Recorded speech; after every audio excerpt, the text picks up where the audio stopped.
The worst part wasn't watching my Omega choose another man. It was realizing the only person in the room who cared that I was breaking was that man's brother-in-law. I was standing in the Hayes family's backyard with a tiny velvet box in my pocket and the sinking suspicion that I'd misunderstood my entire life. String lights glowed above the patio.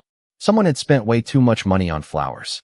30 relatives and friends held champagne while I stood beside Ethan, the Omega I'd loved for almost 3 years, waiting for him to make the announcement he'd promised would change everything. I thought I knew what was coming. God, I was an idiot.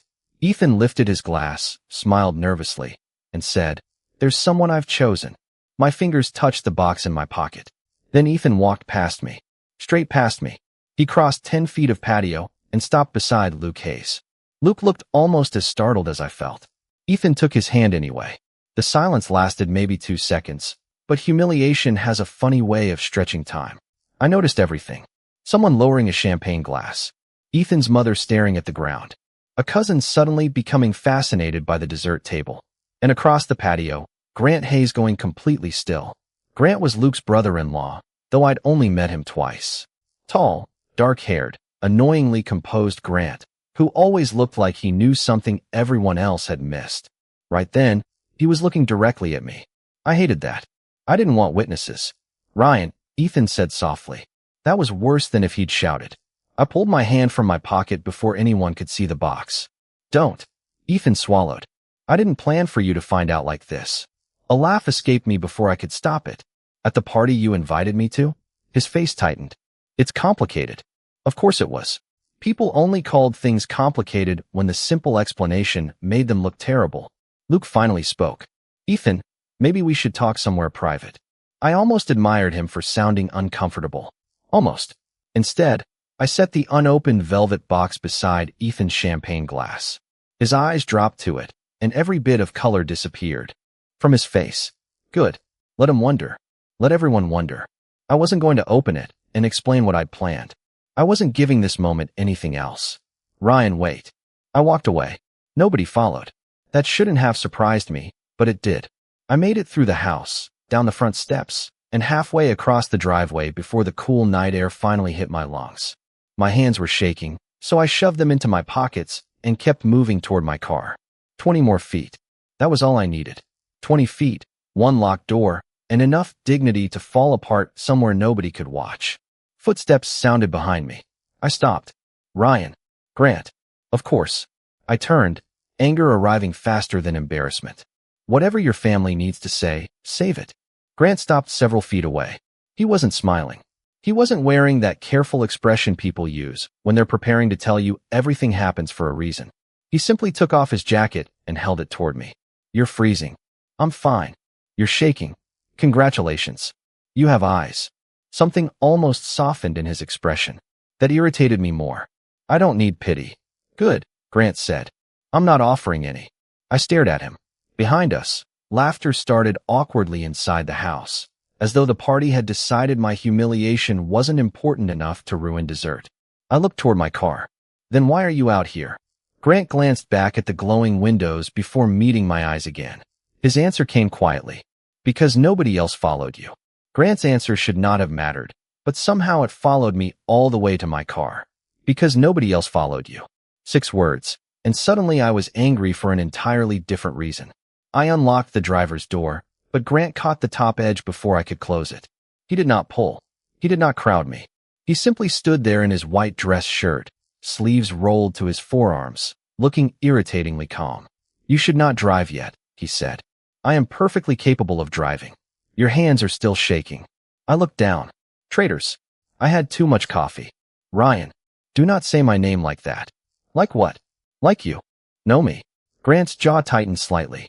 "Maybe I would like to." That stopped me. For half a second, neither of us moved. The music from the backyard sounded distant now, muffled by the house between us, and everyone pretending nothing terrible had happened. Grant finally stepped back from my door. "There is a diner about a mile from here. Public place. Terrible coffee. Excellent pie.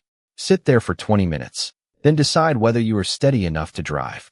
"Are you always this controlling?" "Only when someone is about to drive while furious." "I am not furious." Grant glanced toward the house. Then you are handling this remarkably well. I hated him a little for being right.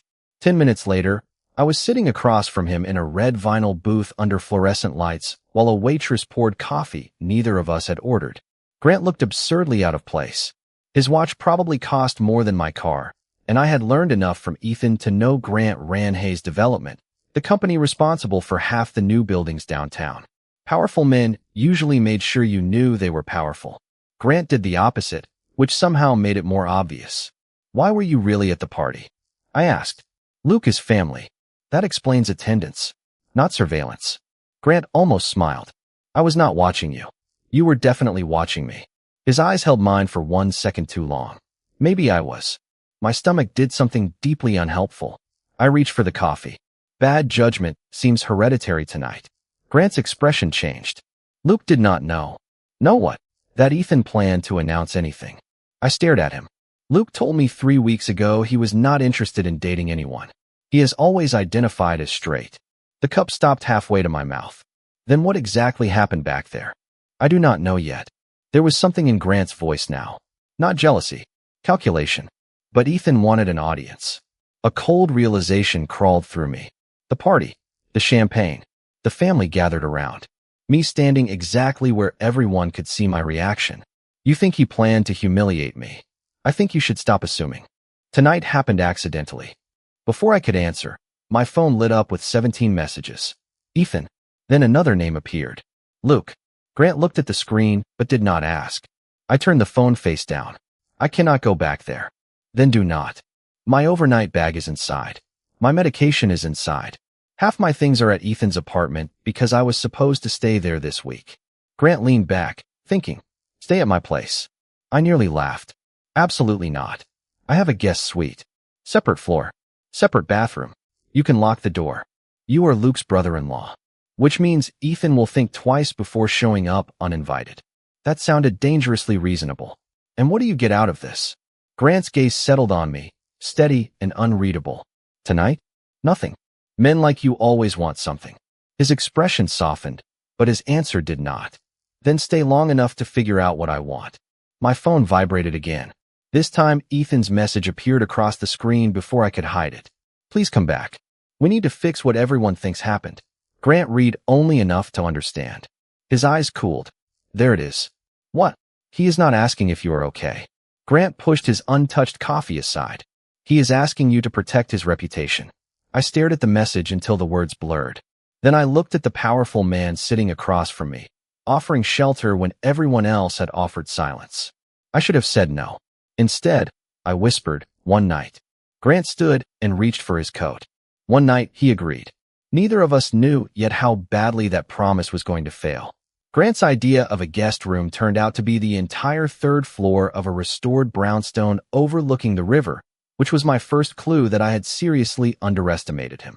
My second clue was the black SUV waiting outside the diner. A man in a charcoal suit opened the rear door when Grant approached. I stopped on the sidewalk. Please tell me that is a rideshare with an unusually aggressive dress code. Grant glanced at the driver. That is Marcus. Of course his name is Marcus. Marcus gave me a polite nod that somehow confirmed absolutely nothing. During the ride, Grant never asked about Ethan. He answered 2 business calls, rejected a third, then removed a heavy silver ring from his finger and slipped it into his coat pocket. I noticed the crest engraved across its face. What is that? I asked. A family ring.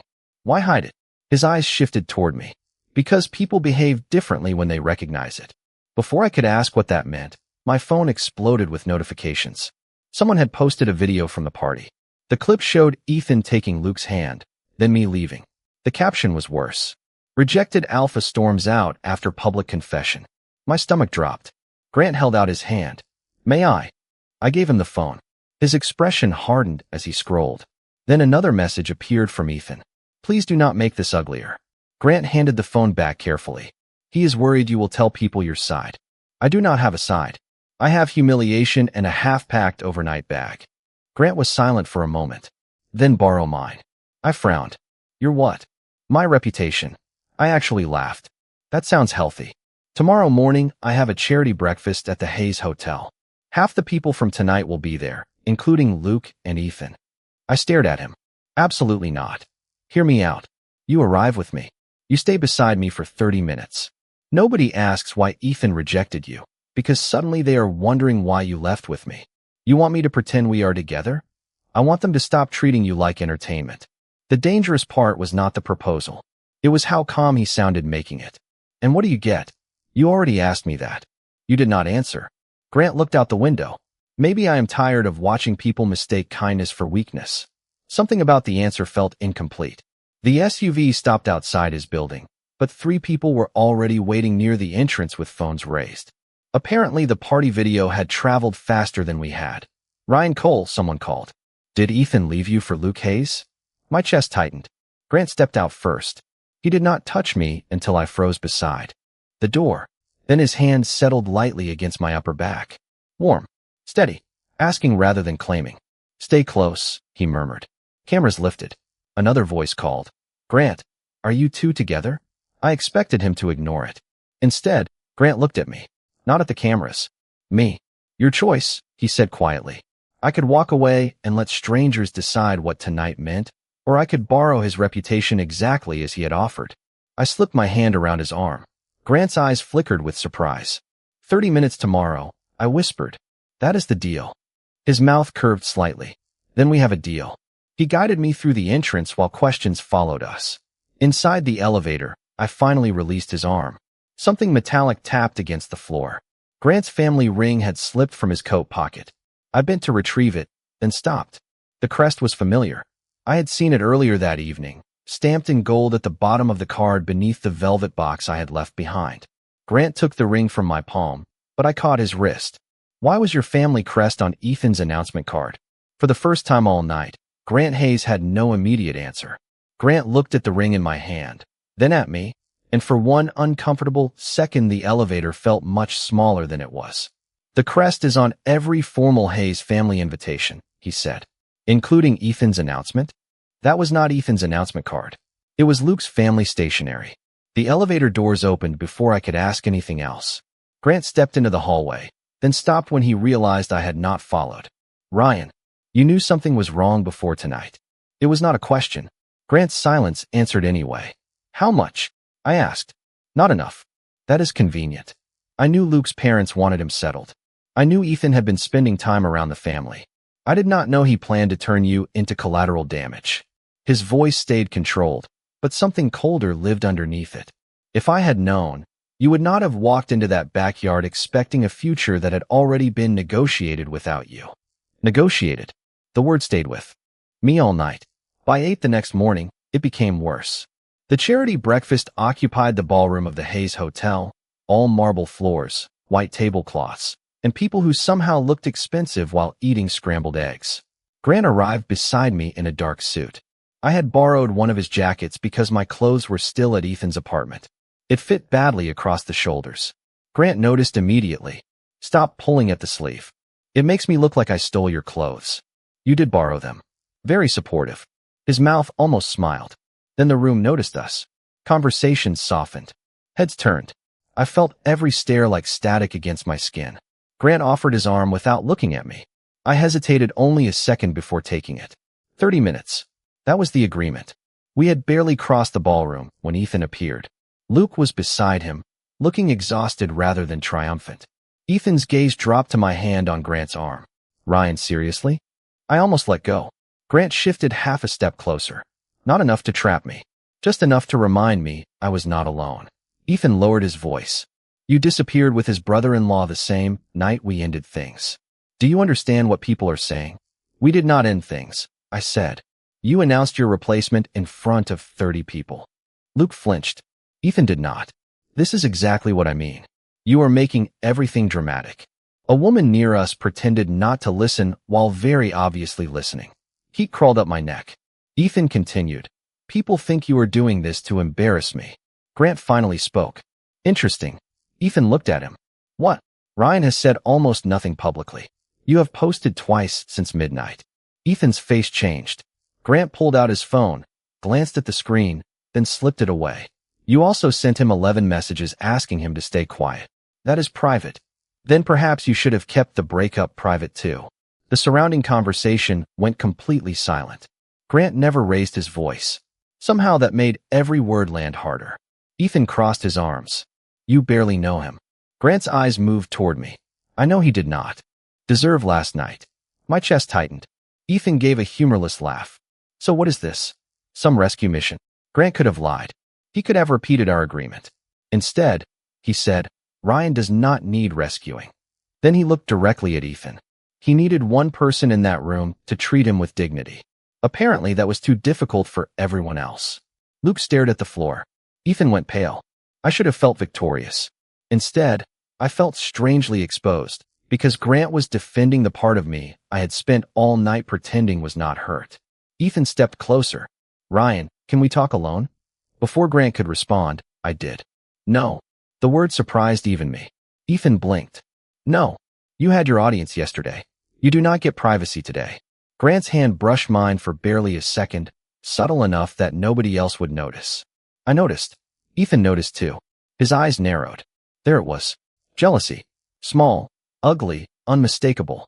So this is real now? He asked. I opened my mouth, but Grant answered first. That is between Ryan and me. My heart gave one ridiculous beat. Then Marcus appeared at the ballroom entrance and quietly handed Grant a sealed envelope. Grant read the front, and every trace of warmth disappeared from his face. I caught only 3 words printed beneath the haze crest before he turned it over. Confidential family agreement. Grant looked toward Luke. Then Ethan. Ryan, he said quietly. Our 30-minute arrangement just became more complicated. Grant did not open the envelope in the ballroom. That should have reassured me. Instead, the way Marcus quietly cleared a private conference room made my stomach tighten. 5 minutes later, Grant placed the document on a polished table between us. You deserve to see this before anyone explains it for you. I stared at the haze crest. That sounds dangerously close to honesty. He accepted the hit without reacting. I opened the agreement. The first page contained Luke's name, several corporate entities, and enough legal language to make my eyes hurt. Then I saw Ethan's name. What is this? Grant loosened his tie. A proposed family partnership. That means nothing. Luke controls voting shares in a trust. His parents have been pressuring him to formalize his personal life before the next board election. I looked up slowly. You were telling me yesterday was business? I am telling you someone wanted it to look like a relationship announcement while negotiations were happening behind it. My hands went cold. And you knew about these negotiations. Parts of them. There it was again. Parts. Pieces. Carefully measured truth. I pushed the papers away. Who exactly are you, Grant? His expression changed so slightly most people would have missed it. I did not. You already know. I know you run Hayes Development. I run it because I inherited controlling interest in Hayes Group 6 years ago. Silence. I actually laughed once. Controlling interest? 52%. I stared at him. The hotel. The driver. The ring. The way employees seemed to appear before he asked for anything. Suddenly, every clue rearranged itself into something obvious. You are not just Luke's brother-in-law. No. You control the family company. Yes. Anger rose fast enough to surprise me. And yesterday, you let me sit in that diner talking about being humiliated while you already knew my breakup might be tangled up in some corporate arrangement your family was negotiating. I did not know Ethan would choose Luke. But you knew there was something. Grant went quiet. That was enough. I stood. Ryan. Do not. I should have told you sooner. Yes, you should have. He stepped around the table but stopped several feet away. Even now, he refused to corner me. I almost hated him more for that. Was the breakfast your idea because you wanted to protect me? I asked.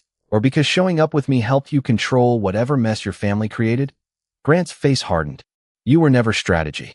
That is difficult to believe when you apparently own the chessboard. His phone buzzed. He ignored it. I offered you a place to stay because you had nowhere you trusted. I came outside because nobody else did. None of that was business. And the fake relationship? That was supposed to give you control of the story. Supposed to. Grant's gaze held. Mine. It stopped feeling fake sooner than I expected. My anger stumbled for one dangerous second. I hated that too. You do not get to say something like that after admitting you kept this from me. I know. No defense. No excuse. Just 2 words, and somehow they hurt more. I grabbed my phone from the table. I'm getting my things from your house. Marcus can drive you. I can call a cab. Ryan. I said I need distance. Grant went completely still. Then he nodded. All right. That should have made leaving easier. It did not. I reached the door before he spoke again. There is one more thing. I closed my eyes. Of course there is. The agreement was delivered to me because my signature is required before any transfer of Hayes' voting rights becomes valid. I turned around. Grant placed one hand on the document, which means whoever arranged this needs me. Why are you telling me? His voice dropped. Because I am not signing it. I stared at him. Because of Luke? No. His eyes found mine. Because they used you to make it happen. For 1 second, the room felt too quiet. Then my phone vibrated. A message from an unknown number filled the screen. Ryan, you should ask Grant why he was investigating Ethan before he ever met you. My heartbeat stumbled. I slowly raised my eyes. Grant saw my face and knew immediately something had changed. What is it? I stepped backward, putting the table between us. You tell me. Why were you investigating Ethan before you met me? Grant did not ask to see my phone. He looked at the message, then at me, and said, because Ethan was taking money from a Hayes family account. For a second, my anger disappeared beneath pure confusion. What? Small transfers at first, then larger ones. Nothing dramatic enough to trigger an automatic investigation, but enough that I noticed. Grant rested both hands on the conference table. I started looking into him 4 months ago. For months, Ethan and I had still been together, still making weekend plans, still discussing apartments. Did you know about me? I asked. Grant hesitated. Wrong answer. Grant. Yes. The word landed harder than I expected. I saw your name in a background report. Then I saw you at a fundraiser 2 months later. I remembered that night. Ethan had disappeared for almost an hour while I stood beside a ridiculous ice sculpture pretending not to feel abandoned. Grant had been there, across the room, watching. So you did know me before the party. I knew who you were. That is different. Not from where I am standing. I left before he could answer. Outside, the sky had turned dark and rain hammered the hotel awning hard enough to blur the street. I made it half a block before dizziness stopped me. Too little sleep. Too much coffee. Too much everything. I leaned against a storefront and closed my eyes. Ryan. I almost laughed. I asked for distance. Grant stood several feet away beneath an umbrella, and I gave you almost 200 yards. Very generous. You look pale. You look wealthy. Apparently appearances can be accurate. His mouth tightened, but he let the insult pass. Have you eaten? I had not. Grant apparently read the answer on my face because 10 minutes later I was sitting in the back of the SUV with a paper bag containing toast, fruit, and bottled water. He stayed on the opposite side. No touching. No questions. Just rain sliding across the windows and silence that somehow felt safer than conversation. Why did you follow me? I finally asked. Because you nearly fell over. No. The first night. Grant looked down at his hands.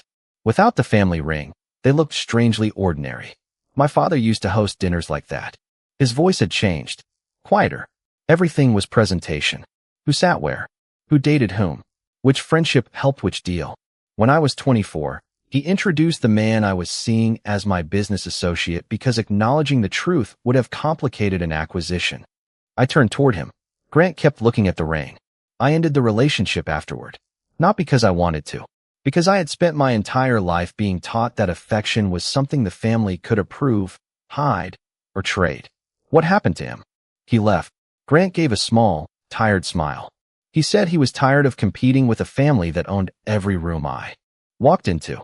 Suddenly the brownstone, the driver, the hotel, the ring all looked different. Not smaller. Heavier. Is that why you never corrected people about us? I asked. Partly. And the other part? Grant finally looked at me. I liked how it felt. My breath caught. Standing beside you? Being chosen by you. Even when it was pretend. There was no practiced confidence in his face now. Just a man who seemed almost embarrassed by his own honesty. That is not fair. I whispered. I know. I am still angry. You should be. I still do not know whether I trust you. Then do not yet. The answer surprised me. Grant reached toward the paper bag, not toward me, and pushed the food closer. Trust me when I earn it. My phone buzzed again. Ethan. I ignored it. Another message arrived immediately. Ryan, please answer. Grant saw the name and turned toward the window, deliberately giving me privacy. That tiny gesture hurt more than jealousy would have. He always made me feel like leaving was one argument away, I admitted. Grant went still. So I kept trying to be easier to keep. Saying it aloud made my throat tighten. I think that is why yesterday hurt so much. It felt like proof that I failed. Grant's voice was barely above the ring. Ryan, being abandoned is not proof you were difficult to love. I looked at him. He did not move closer. He did not reach for me. He simply stayed. For the first time since the party, I let the silence exist without trying to escape it. Then Grant's phone rang. Marcus spoke through the car system. Sir, we have a problem. The family agreement was leaked. Grant's expression sharpened. To whom? Marcus paused. Everyone. And whoever leaked it included Ryan's name. By the time we reached the Hayes Hotel again, my name was everywhere. The leaked agreement had been posted beside photographs from the night before, but whoever released them had added something new. Screenshots of messages supposedly sent from my phone. One read, "If Grant believes we are together, Ethan loses everything." Another said, "I only need Grant long enough to destroy the deal." I stared at the screen until the words stopped looking like English. I never sent these. Grant stood beside me in the private elevator, completely silent. My stomach dropped. Grant. Nothing. You know I did not send those. His jaw tightened. The elevator doors opened onto the ballroom level, where reporters, board members, relatives, and hotel guests had gathered behind security. Cameras turned toward us immediately. Grant still had not answered. That silence hurt more than the accusations. I stepped away from him. Right. Understood. I walked into the ballroom alone. Questions came from every direction. Had I targeted Grant because he controlled the Hayes fortune? Had our relationship been staged? Had I manipulated Ethan first? Then Ethan appeared beside Luke, wearing the wounded expression of someone who had somehow become the victim of his own betrayal. Ryan, he said, loud enough for everyone nearby to hear. Please stop this. I almost laughed. Stop what? Dragging everyone into your revenge. He held up his phone. The messages are right there. They are fake. Everything is always someone else's fault with you. That landed exactly where he intended. Whispers moved through the room. Someone near the back said, "Gold digger." Another voice asked whether Grant had paid me. My face burned. For one terrible moment, I was back in that backyard, surrounded by people watching me become entertainment. Then Ethan delivered the final blow. Tell them about the agreement with Grant. My heart stopped. What agreement? 30 minutes beside him at breakfast so people would think you were together. The room erupted. Someone had heard us. Someone had recorded enough to make our private arrangement sound like a calculated scheme. I looked toward Grant. He stood 20 feet away, unreadable, silent. My chest tightened. Of course. The moment things became inconvenient, the powerful man stepped back and let me become the problem. I nodded once, mostly to myself. Fine. My voice shook, but I kept going. Yes, we agreed to appear together. I was humiliated publicly, and I wanted people to stop looking at me like I had been discarded. That was stupid. It was emotional. But I did not write those messages. I did not know about your family contract, and I never asked Grant for money, influence, or anything else. Nobody spoke. I turned toward the exit. Ryan. Grant's voice stopped me. I did not turn around. He crossed the room slowly. When he reached me, he did not take my hand. He positioned himself beside me, facing everyone else. I apologize for the silence, he said. I was waiting for my security team to confirm something. Marcus approached and handed him a tablet. Grant glanced at it once. The screenshots are fabricated.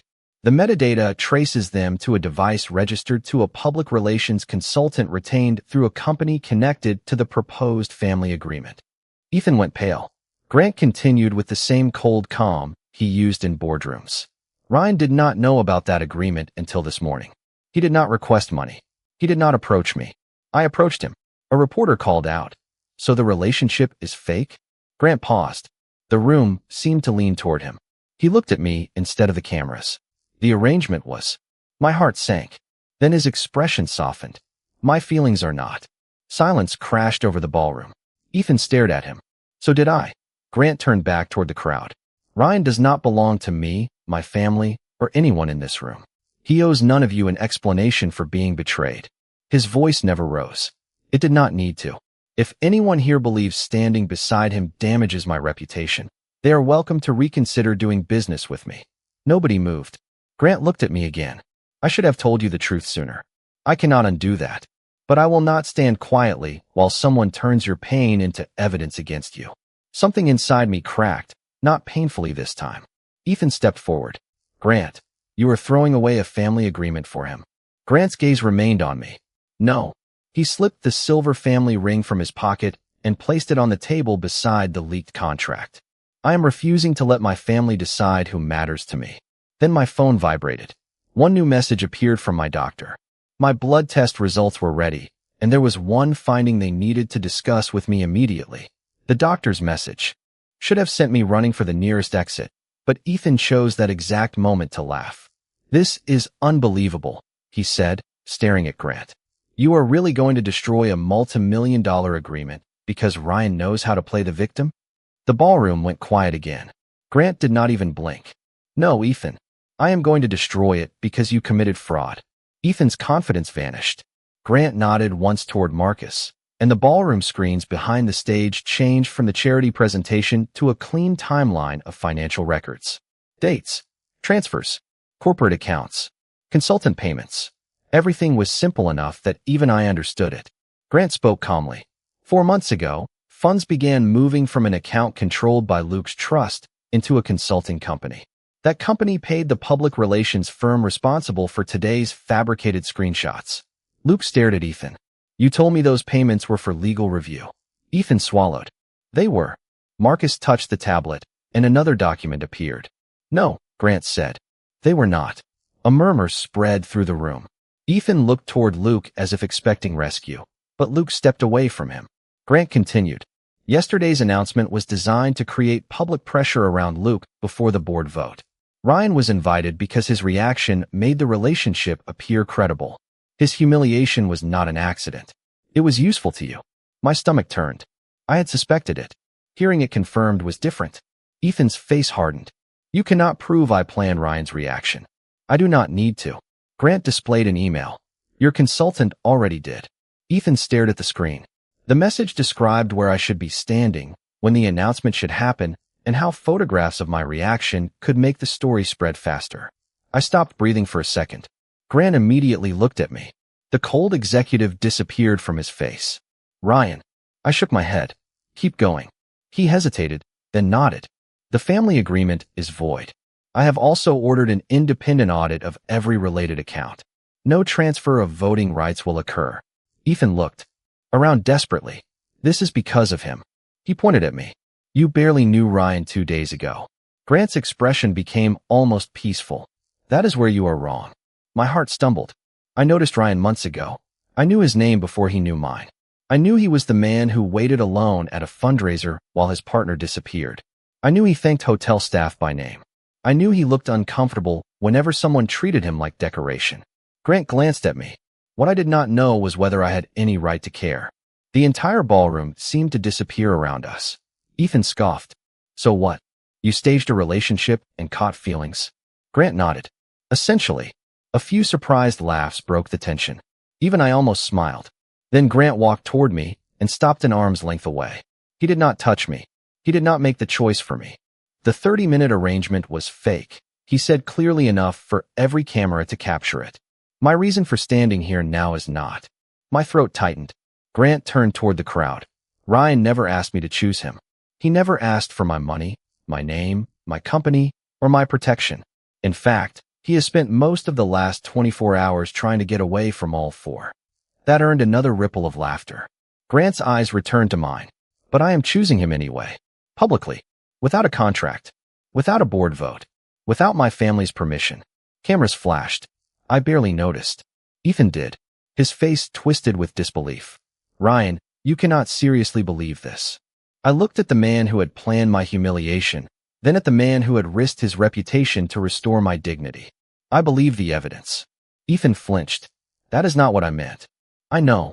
For the first time, his disappointment did not feel like a verdict on my worth. Luke quietly asked security to escort Ethan from the private event. No shouting. No spectacle. Just consequences. When the doors closed behind him, Grant exhaled like he had been holding his breath for years. You did not have to do that, I whispered. Yes, I did. Why? Grant's voice softened. Because being powerful means nothing if I only use it when protecting myself. My phone vibrated again. The doctor's message remained unopened. Grant noticed my expression immediately. What happened? I looked down at the screen, suddenly terrified. My doctor wants to discuss my blood work. Grant did not reach for my phone. He simply held out his hand, palm upward. Do you want me to come with you? I stared at his hand. Yesterday, taking it had been part of an arrangement. Today, everyone was watching, and there was nothing fake left to hide behind. I placed my hand in his. Yes. Grant's fingers closed gently around mine. Then I opened the doctor's message, and the first word I saw was pregnant. For several seconds, I could only stare at that one word while the ballroom dissolved into meaningless noise around me. Pregnant. My first thought was that there had been a mistake. My second was Grant. I looked at him, and whatever he saw in my face made him forget every camera in the room. Ryan. I handed him the phone. He read the message once, then again. The powerful man who had dismantled a family scheme without raising his voice suddenly looked completely unprepared. We should talk to your doctor, he said carefully. Not congratulations. Not panic. Not assumptions. Just the next safe step. Somehow, that made my eyes burn. You are not going to ask whether it is yours.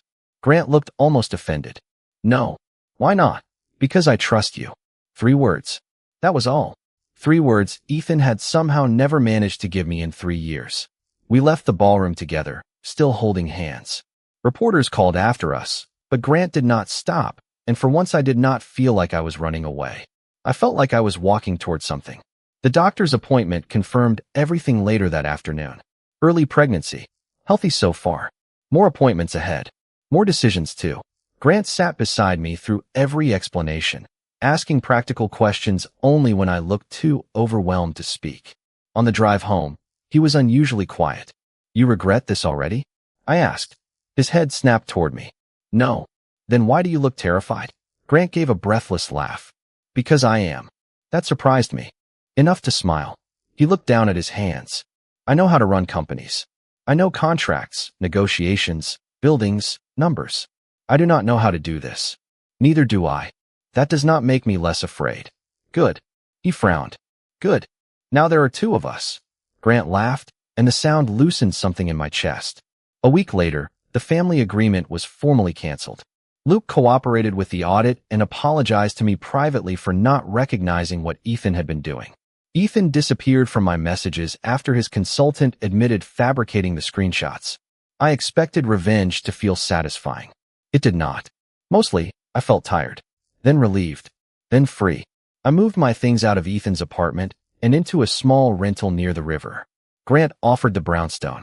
I refused. He offered again. I refused louder. So he helped carry boxes instead. That mattered more. On the final trip, I found the velvet box from the party tucked inside my overnight bag. Ethan must have returned it. Grant noticed it in my hand, but said nothing. I opened it. Inside was the bond token I had once planned to give Ethan. For 3 years, I had imagined that object representing someone choosing me. Now it looked strangely small. I do not want this anymore, I said. Grant leaned against the kitchen counter. Then do not keep it. I closed the box and placed it in a drawer. What do you want? He asked. There was no contract on the table. No cameras. No family. No audience waiting for an answer. Just Grant, looking more nervous than he had facing an entire ballroom. I walked toward him. I want to start over. His expression softened. With me? Do not ruin the moment. I need clarity. Occupational hazard. I laughed. Yes, Grant. With you. He held out his hand, the same way he had outside the ballroom. An invitation, never a demand. I took it. No fake arrangement? He asked. No. No reputation strategy? Definitely no. No family contract. If you mention contracts again, I am leaving. Grant smiled. Then one honest date. One honest date. I agreed. His eyes dropped briefly toward my stomach, then returned immediately to my face. That tiny movement told me everything. He was not choosing me because of the pregnancy. He was choosing the future because it belonged to both of us. Months later, when we walked into our first family dinner together, Grant wore his silver haze ring again, but my hand was wrapped around his. Nobody whispered. Nobody looked away. And for the first time in my life, I understood that love was never supposed to feel like waiting to be chosen. It was finding someone brave enough to stand beside you, then realizing you were finally brave enough to choose him back.